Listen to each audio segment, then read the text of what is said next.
નમસ્કાર, આપ જોઈ રહ્યા છો સંદેશ ન્યૂઝ ટોપ 20 સાથે હું છું અંકિત। રાજ્યમાં કોરોનાના કેસમાં થોડી રાહત જણાઈ છે। કેસમાં આંશિક ઘટાડા સાથે છેલ્લા 24 કલાકમાં કોરોનાના 12,911 કેસ નોંધાયા। રાજ્યમાં કોરોનાની ત્રીજી લહેર થોડી ધીમી પડી હોય તેવું જણાઈ રહ્યું છે। કેસમાં ધીમે ધીમે ઘટાડો નોંધાઈ રહ્યો છે, જેમાં છેલ્લા 24 કલાકમાં કોરોનાના 12,911 નવા કેસ નોંધાયા છે, તો વધુ 22 દર્દીના કોરોનાથી મોત નીપજ્યા છે, જેમાં સૌથી વધુ અમદાવાદમાં 4,405 કેસ નોંધાયા છે, જ્યારે વડોદરામાં 1,871, સુરતમાં 1,094, રાજકોટમાં 1,008, ગાંધીનગરમાં 522 કેસ નોંધાયા છે, ભાવનગરમાં 263, જામનગરમાં 215, મહેસાણામાં 302, પાટણમાં 270, કચ્છ અને બનાસકાંઠામાં 243 કેસ, આણંદમાં 196, ભરૂચમાં 180, વલસાડમાં 171, મોરબીમાં 166 કેસ નોંધાયા છે, તો આ તરફ ખેડામાં 144, નવસારીમાં 142, સાબરકાંઠામાં 105, અમરેલીમાં 69 કેસ નોંધાયા છે। આ સાથે રાજ્યમાં એક્ટિવ કેસ 1,17,884 છે, જે પૈકી 304 દર્દીઓ વેન્ટિલેટર પર છે, જ્યારે અત્યાર સુધીમાં 20 જાન્યુઆરીએ સૌથી વધુ 24,485 કેસ નોંધાયા હતા, જે અત્યાર સુધીનો સૌથી હાઈએસ્ટ આંકડો છે। ગુજરાતમાં કોરોનાના કેસથી પીછેહટ રાહત આપનારી છે, પણ તેની સામે મોત અને ગંભીર દર્દીઓની વધતી સંખ્યા હજુ પણ ચિંતા જન્માવે છે।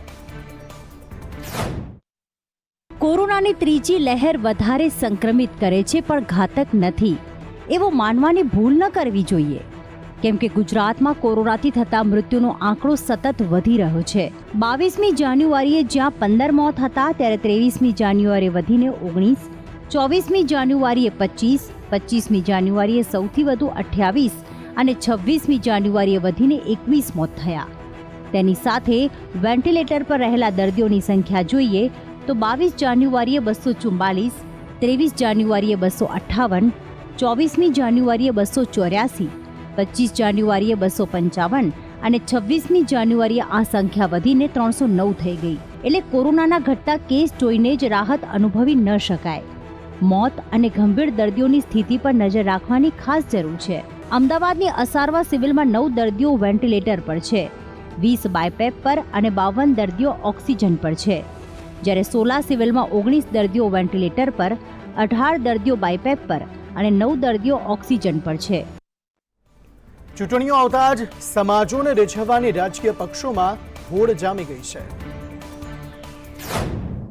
વિધાનસભા 2022ની ચૂંટણીની તૈયારીઓ ગુજરાત કોંગ્રેસે અત્યારથી જ આરંભી છે અને યુપીની તર્જ પર કોંગ્રેસે વગ ધરાવતા સામાજિક આગેવાનોને પક્ષમાં સામેલ કરવા દોડધામ શરૂ કરી। ગુજરાત કોંગ્રેસના પ્રભારી રઘુ શર્મા ગુજરાતમાં આવ્યા અને તેની સાથે જ તેમણે નિવેદન આપતા કહ્યું કે નરેશ પટેલ મોટો સામાજિક ચહેરો છે। નરેશ પટેલ અને શંકરસિંહ વાઘેલા બંનેનું પક્ષમાં સ્વાગત છે। कि जो नरेश पटेल जी सामाजिक रूप से एक बड़ा चेहरा हैं और अगर वो कांग्रेस पार्टी के साथ काम करना चाहते हैं तो हमें तो बहुत खुशी होगी इस बात की। स्वागत है उनका। અગાઉ ભરતસિંહ સોલંકી નરેશ પટેલ સાથે મુલાકાત કરી ચૂક્યા છે અને સુખરામ રાઠવા નરેશ પટેલને પક્ષમાં આવકારવાની વાત પણ કરી ચૂક્યા છે। કોંગ્રેસ માટે અત્યારે પાટીદાર ચહેરો ખૂબ જ મહત્વનો છે। કોંગ્રેસે નવા પ્રદેશ પ્રમુખ ઉત્તર ગુજરાતમાંથી લીધા છે અને કોંગ્રેસ પાસે ઓબીસી, આદિવાસી અને દલિત ચહેરો પ્રતિનિધિ તરીકે છે, પણ સૌરાષ્ટ્ર અને પાટીદાર ચહેરો અને ક્ષત્રિય ચહેરો કોંગ્રેસને અઘોષિત ખામથિયરી પૂરી કરવા માટે જોઈએ છે। ત્યારે કોંગ્રેસના પાટીદાર નેતાઓ પણ કહે છે કે નરેશ પટેલને આવકારવા તેઓ તૈયાર છે। વિધાનસભા ચૂંટણી નજીક આવી રહી છે। એક તરફ પક્ષ એકજૂટ થઈ સત્તા પક્ષ સામે લડવાની વાત કરી રહ્યો છે, તો બીજી તરફ પક્ષમાંથી જ ઉઠી રહ્યા છે બગાવતના સૂર। ગુજરાતમાં એક તરફ કોરોનાનો કહેર જોવા મળી રહ્યો છે, બીજી બાજુ રાજકીય ગરમાવો પણ ચરમસીમા પર છે। એક તરફ આજે કોંગ્રેસે ભરતી મેળો આદરીને બેઠો છે, ત્યારે બીજી બાજુ ઉખડતો ચરૂ સામે આવ્યો। કોંગ્રેસના દિગ્ગજ નેતાએ પાર્ટી સામે જ નારાજગી વ્યક્ત કરી। કોંગ્રેસ નેતા મનહર પટેલે પણ પોતાનો બળાપો ઠાલવતા ટ્વીટ કર્યું અને કહ્યું પક્ષ સાંસદો અને ધારાસભ્યો કેન્દ્રિત રહે છે, સંગઠનના લોકોને સ્થાન નથી મળતું। સાથે મનહર પટેલે ટ્વીટમાં ઉલ્લેખ કર્યો કે પક્ષમાં કોઈ ગંભીર ચર્ચા કે ચિંતન થતા જ નથી। મનહર પટેલના ટ્વીટ પર નજર કરીએ। મને ભયંકર ડર લાગી રહ્યો છે કે કંઈ એવું ન બને કે ખરા સમયે સાચા કોંગ્રેસી યોદ્ધાઓ ઘરે ન બેસી જાય। બોટાદની જિલ્લા પંચાયતની ચૂંટણીમાં તમામ ફોર્મ રદ થયા, કોણ જવાબદાર તેમ છતાં પક્ષમાં કોઈ ગંભીર ચર્ચા થઈ જ નથી। ચિંતન જ નહીં, પ્રમુખશ્રી પ્રભારી સહિતને કાગળ પર ધ્યાન દોર્યું છે। ટ્વીટ બાદ ફરી કોંગ્રેસમાં આંતરિક વિવાદ સ્પષ્ટપણે જોઈ શકાય છે। અગાઉ પણ કોંગ્રેસના નેતાઓ નારાજ થયા હતા અને તેમણે કહ્યું હતું કે કોંગ્રેસમાં ચાપલુસોની જમાવટ છે. કોંગ્રેસના કિરીટ પટેલ, લલિત વસોયા અને લલિત કગથરા એમ 3 પાટીદાર ધારાસભ્યોએ પ્રભારી રઘુ શર્મા સાથે મુલાકાત કરતા રાજનીતિમાં ગરમાવો આવ્યો છે. ઉત્તર પ્રદેશ વિધાનસભાની ચૂંટણીને લઈ રાજકીય માહોલ ગરમાયો છે, ત્યારે ગૃહમંત્રી અમિત શાહે મથુરામાં ડોર ટુ ડોર પ્રચાર કર્યો. અત્યારે આખા દેશની નજર યુપી પર છે. યુપીને જીતવા તમામ પક્ષો એડી ચોટીનું જોર લગાવી રહ્યા છે. ગૃહમંત્રી અમિત શાહ આજે કૃષ્ણભૂમિ મથુરા પહોંચ્યા અને બાંકે બિહારી મંદિરના દર્શન કર્યા. જે બાદ એક સભાને સંબોધિત કરતા તેમણે અખિલેશ યાદવ, માયાવતી પર આકરા પ્રહાર કર્યા. जो बिजली नहीं दे पाया वो मुफ्त दे सकता है क्या? बताओ भाई, दे सकता है क्या? ગૃહમંત્રી શાહ, રક્ષા મંત્રી રાજનાથસિંહ, યોગી આદિત્યનાથ હાલ પશ્ચિમી યુપી પર ભાર આપી રહ્યા છે અને તેની પાછળનું કારણ છે જાટ સમુદાય, જે નિર્ણાયક છે અને અહીં આરએલડીનું સારું એવું પ્રભુત્વ છે.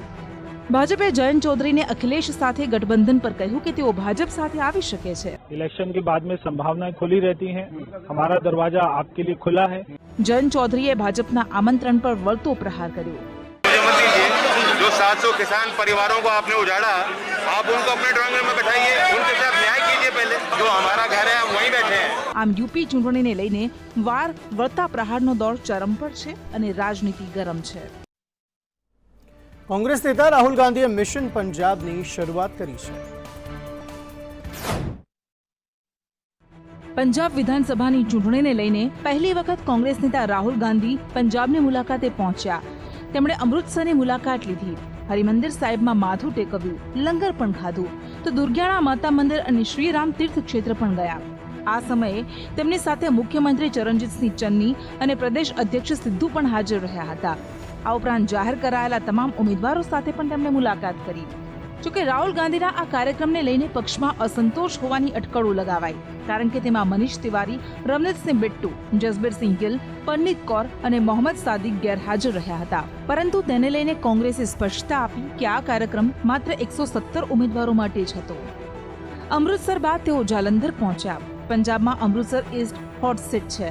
અહીં સિદ્ધુ સામે દિગ્ગજ અકાલી દળ નેતા વિક્રમ મજીઠિયાને મેદાનમાં ઉતારવામાં આવ્યા છે, એટલે આ લડાઈ ખૂબ જ દિલચસ્પ બની રહેશે. પૂર્વ ઉપરાષ્ટ્રપતિ હામિદ અંસારીએ વધુ એક વખત વિવાદિત નિવેદન આપ્યું છે. પૂર્વ ઉપરાષ્ટ્રપતિ હામિદ અંસારીએ વધુ એકવાર કેન્દ્રની મોદી સરકાર પર નિશાન સાધતા વિવાદિત નિવેદન આપ્યું. ગણતંત્ર દિવસે વોશિંગ્ટનમાં આયોજિત એક કાર્યક્રમમાં વર્ચ્યુઅલી સંબોધન દરમિયાન તેમણે જણાવ્યું કે ભારતમાં છેલ્લા થોડા વર્ષોથી અસહિષ્ણુતા વધી છે અને દેશ તેના બંધારણીય મૂલ્યોથી વિમુખ જઈ રહ્યો છે. હામિદ અંસારીએ આ નિવેદન ઇન્ડિયન અમેરિકન મુસ્લિમ કાઉન્સિલ તરફથી આયોજિત કાર્યક્રમમાં આપ્યું છે. To present an electoral majority in the guise of a religious majority and monopolize political power. It wants to distinguish citizens on the basis of their faith, give vent to intolerance, insinuate otherness, and promote disquiet and insecurity. આ કાર્યક્રમમાં હામિદ અંસારીને અમેરિકાના સાંસદોનું પણ સમર્થન મળ્યું. કાર્યક્રમમાં અમેરિકાના સાંસદ add મર્કી, gym મેકગુવન, Andy Levin અને જેમી રસ્કિન પણ સામેલ હતા. રેલવેની પરીક્ષાના પરિણામમાં ધાંધલીના આરોપ સાથે વિદ્યાર્થીઓએ હંગામો મચાવ્યો, જેને લઈને હવે તપાસનો ધમધમાટ શરૂ થઈ ગયો છે. આરઆરબી એનટીપીસી પરીક્ષામાં પરિણામમાં ધાંધલીના આરોપ લગાવતા બિહારમાં બુધવારે વિદ્યાર્થીઓએ હંગામો મચાવ્યો હતો. ગયામાં એક ટ્રેનમાં આગ પણ લગાવી દીધી. અનેક જગ્યાએ વિદ્યાર્થીઓએ આંદોલન કર્યા અને હવે તેને લઈને અલગ અલગ જગ્યાએ પોલીસે તપાસનો ધમધમાટ શરૂ કર્યો છે. અલગ અલગ જગ્યાએથી 55 વિદ્યાર્થીઓની અટકાયત કરાઈ છે. આંદોલન દરમિયાન 12 સરકારી કર્મચારી ઘાયલ થયા. વિદ્યાર્થીઓની ઉશ્કેરવા મામલે પટનામાં કોચિંગ સંચાલક અને યુટ્યુબર ખાન સરની ધરપકડ કરાઈ. જોકે તે પહેલા તેમણે કહ્યું હતું કે વિદ્યાર્થીઓએ હિંસા નહોતી કરવી જોઈતી. तो ये थोड़ा सा आरा में जो घटना हुई स्टूडेंट ने किया वो गलत किया. हिंसक विरोध प्रदर्शनની તપાસ છેક પ્રયાગરાજમાં પણ પહોંચી. અહીં તો હોસ્ટેલમાં રહેતા વિદ્યાર્થીઓને બહાર કાઢીને પોલીસે માર્યા. नौजवान को यहाँ अपमानित होना पड़ा है और ये बड़ा दुर्भाग्य है कि किस तरीके से पुलिस जहाँ छात्र थे, जहाँ नौजवान थे, उन्हें ढूंढती रही. हॉस्टल थे तो हॉस्टलों में जाकर के तोड़फोड़ की, बटों से मारा है.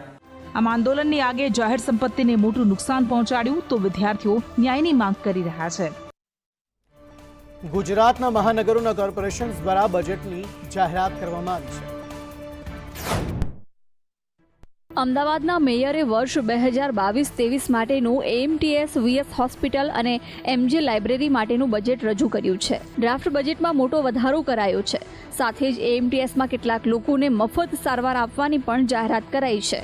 આ તરફ વડોદરા મ્યુનિસિપલ કમિશનરે 3833.49 કરોડનું વડોદરા મનપાનું બજેટ રજૂ કર્યું. તેમાં 1325 કરોડના વિકાસના કામો થશે. શહેરીજનોની સુવિધાઓ માટે અનેક અરજીઓ ઓનલાઈન પણ થઈ શકશે. સુરત મહાનગરપાલિકાનું પણ વર્ષ 2022-23 માટેનું 6970 કરોડનું બજેટ રજૂ કરવામાં આવ્યું. તેમાં મેટ્રોના કામ પર સૌથી વધુ ભાર મૂકવામાં આવ્યો છે. સાથે જ ઇકો, ટુરિઝમ, શહીદ સ્મારક, તળાવોના વિકાસ પાછળ પણ નાણાં ખર્ચવાની જોગવાઈ કરાઈ છે. રાજકોટમાં બજેટ નથી જાહેર થયું, પણ મનપાની સ્ટેન્ડિંગ કમિટીની બેઠક મળી હતી અને તેમાં વેરામાં રાહતની સાથે સાથે પીવાના પાણી માટેની પણ કેટલીક જાહેરાતો કરવામાં આવી છે.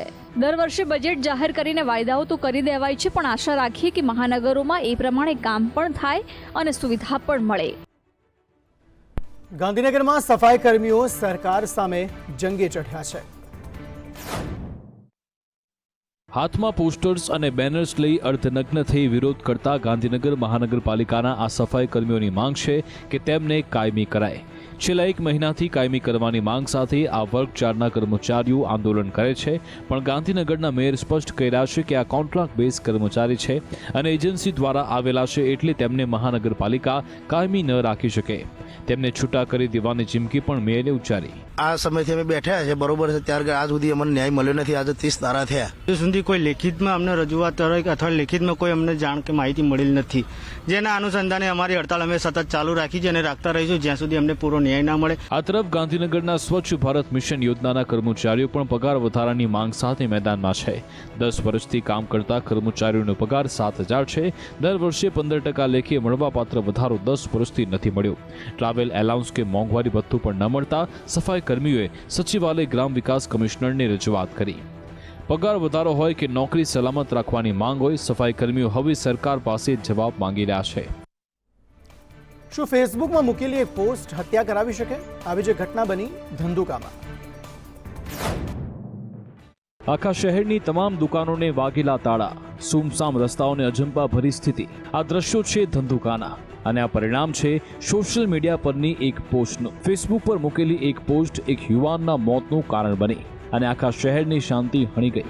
4 દિવસ અગાઉ ધંધુકામાં રહેતા કિશન ભરવાડ નામના યુવાને એક ધાર્મિક લાગણી દુભાઈ એવી પોસ્ટ મૂકી.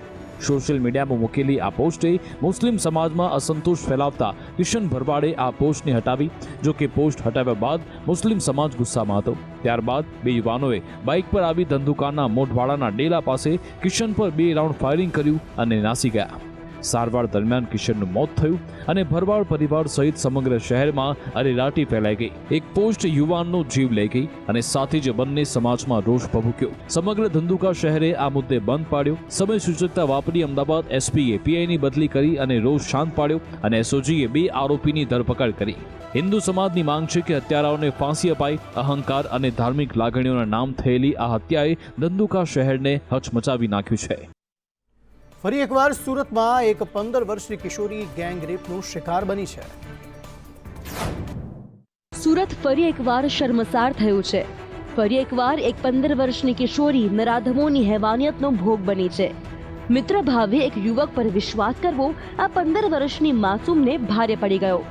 9મા ધોરણમાં ભણતી એક કિશોરી પર માતા અને માસા માસીએ લગ્ન માટે દબાણ કર્યું અને આ કિશોરી પોતાના એક મિત્ર સુરતસિંહ સાથે સુરત ભાગી આવી. સુરત આવ્યા બાદ બંને અલગ અલગ સ્થળે રહેતા હતા, પણ દાનત બગડતા સુરતસિંહે આ કિશોરી પર દુષ્કર્મ ગુજાર્યું અને વારંવાર તેને પોતાની વાસનાનો શિકાર બનાવી. કિશોરીને રૂમ બદલવાનો હોવાથી સુરતસિંહના 2 મિત્રો સાથે સંપર્ક થયો. આ બંને મિત્રો અને સુરતસિંહે મળીને આ કિશોરીને એસએમસીના અવાબરુ આવાસમાં લઈ જઈ કિશોરી પર ગેંગરેપ કર્યો. કિશોરીએ વિરોધ કર્યો તો તેની સાથે મારઝૂડ પણ કરી. આખરે કિશોરી ઘર છોડીને ફરાર થઈ ગઈ અને એક વેપારીની મદદથી પોલીસ સ્ટેશનમાં ફરિયાદ નોંધાવી. પોલીસે 3 આરોપીને ડિટેન કરી લીધા છે અને કાર્યવાહી કરી છે. દેશની રાજધાની દિલ્હીમાં પ્રજાસત્તાક પર્વના દિવસે જ એક શર્મસાર ઘટના બની, જેણે ફરી એકવાર દિલ્હીને શર્મસાર કરી. રાજધાની દિલ્હીમાં ગણતંત્ર દિને એક એવી હચમચાવી દેનારી ઘટના સામે આવી જેણે ફરી એકવાર દિલ્હીને શર્મસાર કરી છે. દિલ્હીના શાહદરામાં એક યુવતી પર આપસી અણબનાવમાં બદલો લેવાના ઈરાદાથી તેના પર દુષ્કર્મ ગુજારવામાં આવ્યું, જેમાં પહેલા 4 શખ્સોએ યુવતીનું અપહરણ કર્યું અને ત્યારબાદ તેના પર અમાનુષી બળાત્કાર ગુજારવામાં આવ્યો. આટલેથી ન અટકતા કેટલીક મહિલાઓએ પીડિતા યુવતીના વાળ કાપી નાખ્યા અને તેનું મોં કાળું કર્યું, તેને ચપ્પલોનો હાર પહેરાવ્યો અને તેને દિલ્હીની શેરીઓમાં ફેરવવામાં આવી. દિલ્હી પોલીસે આ ઘટનામાં સામેલ 4 મહિલાઓની ધરપકડ કરી છે. પોલીસના જણાવ્યા મુજબ આપસી દુશ્મનાવટને કારણે આ ઘટનાને અંજામ આપ્યો હોવાનું સામે આવ્યું છે, જેમાં શાહદરામાં નવેમ્બર 2021માં એક યુવકે સુસાઇડ કર્યું હતું. ત્યારબાદ તેના પરિવારજનોનો આરોપ હતો કે યુવકે તે યુવતીને કારણે આપઘાત કર્યો હતો. તે હંમેશા યુવતીની પાછળ પડેલો હતો. તો બીજી તરફ પીડિતાની બહેને પણ આ મામલે તેનો પક્ષ રાખ્યો કે તેની બહેન પરિણીત છે અને તેને એક બાળક પણ છે. યુવકના સુસાઇડ બાદ તે એક ભાડાના ઘરમાં રહે છે, જ્યાંથી મૃતક યુવકના કાકાએ તેનું અપહરણ કર્યું અને તેની સાથે અમાનવીય વ્યવહાર કરવામાં આવ્યો. આખરે આધિકારિક રીતે સરકાર પાસેથી એર ઇન્ડિયાનું અધિગ્રહણ ટાટા સન્સે લઈ લીધું. લાંબા સમયથી ખોટમાં ચાલી રહેલી એર ઇન્ડિયાનો કબજો સરકારે ગુરુવારે ટાટા ગ્રુપને સોંપી દીધો છે. ટાટા સન્સના ચેરમેન એન ચંદ્રશેખરને આધિકારિક હેન્ડઓવર પહેલા પ્રધાનમંત્રી મોદી સાથે મુલાકાત કરી. અધિગ્રહણની પ્રક્રિયા પૂર્ણ થવા પર ખુશી વ્યક્ત કરતા તેમણે કહ્યું કે ટાટા સમૂહમાં એર ઇન્ડિયાને ફરી મેળવી તેઓ ખૂબ રોમાંચિત છે. અમે તેને વિશ્વસ્તરીય એરલાઇન બનાવવા પ્રતિબદ્ધ છીએ. સરકારે ગત વર્ષે ઓક્ટોબરમાં એર ઇન્ડિયાના વેચાણને લઈ ટાટા સમૂહ સાથે 18,000 કરોડ રૂપિયામાં શેર ખરીદી કરાર કર્યો હતો. એર ઇન્ડિયાની કમાન્ડ ટાટા ગ્રુપના હાથમાં આવતા જ ફ્લાઇટ્સના ઓપરેશનમાં પરિવર્તન દેખાવાનું શરૂ થઈ ગયું છે, જે અંતર્ગત ટાટાએ મુંબઈથી 4 શહેરોની ફ્લાઇટમાં વધુ સારી ભોજન સેવા શરૂ કરી છે. સરકારે ઓક્ટોબર 2021માં એર ઇન્ડિયાની 100% હિસ્સેદારી ટાટાને વહેંચી દીધી હતી. જો કે હજુ તરત એર ઇન્ડિયા ટાટાના બેનર પર નહીં ઉડે તેવું થવામાં થોડો સમય લાગશે. એલએસી પરથી અરુણાચલ પ્રદેશના 17 વર્ષીય કિશોરનું ચીન દ્વારા અપહરણ કરાયું હતું, જેને ચીની સેનાએ ભારતને પરત સોંપી દીધો છે. 18 જાન્યુઆરીએ ભારત ચીન સરહદ પરથી અરુણાચલ પ્રદેશના જિંદા ગામના 17 વર્ષીય મીરામ તારોનનું ચીન દ્વારા અપહરણ કરાયું હતું. આખરે આ કિશોરને ચીની સેનાએ ભારતને સોંપી દીધો છે અને આ જાણકારી કેન્દ્રીય કાયદા મંત્રી કિરણ રિજિજુએ આપી. તેમણે લખ્યું કે ચીની પીએલએ આજે અરુણાચલ પ્રદેશના વાચાદમય વાર્તાલાપ પોઈન્ટ પર અરુણાચલ પ્રદેશના મીરામ તારોનને ભારતીય સેનાને સોંપી દીધો છે. હું પીએલએ સાથે મામલાને સાવધાનીપૂર્વક આગળ વધારવા અને આપણા યુવા છોકરાઓને સુરક્ષિત ઘરે પાછા લાવવા આપણી સેનાનો આભાર માનું છું.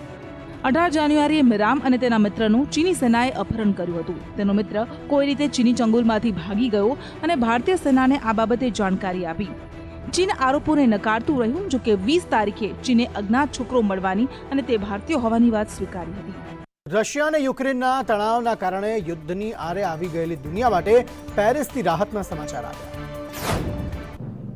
યુક્રેન અને રશિયા વચ્ચે પૂર્વી સરહદ પર ચાલી રહેલા તણાવ વચ્ચે રાહતના સમાચાર આવ્યા છે અને યુદ્ધનો ખતરો હાલ ટળી ગયો છે. બુધવારે પેરિસમાં 8 કલાક ચાલેલી બેઠકમાં તમામ પક્ષો યુદ્ધ વિરામ માટે સહમત થયા છે. આ સિવાય યુક્રેન અને રશિયા 2019 બાદ પહેલીવાર યુક્રેનના સુરક્ષા ગાર્ડ અને ભાગલાવાદીઓ વચ્ચે ચાલી રહેલ સંઘર્ષ બાબતે ફ્રાન્સ અને જર્મની સાથે સંયુક્ત નિવેદન જાહેર કરવા સહમત થયા. સંયુક્ત નિવેદનમાં કહેવામાં આવ્યું કે બંને પક્ષો કોઈ શરત વગર યુદ્ધ વિરામ માટે સહમત થયા છે. ઉપરાંત 2 અઠવાડિયા પછી આ મુદ્દે બર્લિનમાં બીજી બેઠક યોજાશે. ફ્રાન્સે આ ચીનના નૌકાદળની દેખરેખ રાખી રહેલું યુએસ ફાઇટર જેટ F-35 દક્ષિણ ચીન સાગરમાં ક્રેશ થયું છે.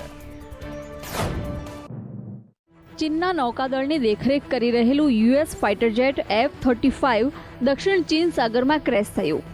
અમેરિકાના આ જેટનું નામ સાંભળતા જ દુશ્મનો પણ ડરથી ધ્રુજવા લાગે છે અને આવી સ્થિતિમાં આ વિમાન દુર્ઘટના આશ્ચર્યજનક છે. જો કે આ પ્લેન ક્રેશમાં પાયલટ સુરક્ષિત છે. પ્લેન લેન્ડિંગ દરમિયાન જ આ અકસ્માત થયો હતો. પાયલોટે ફાઇટર જેટથી અલગ થઈને પોતાનો જીવ બચાવ્યો હતો. ફાઇટર જેટ દક્ષિણ ચીન સાગર પર તેની રોજિંદી ઉડાન પર હતું. જો કે ફાઇટર જેટ ક્રેશથી અમેરિકા ચિંતિત છે, કારણ કે આ અમેરિકાનું સૌથી નવું ફાઇટર જેટ છે.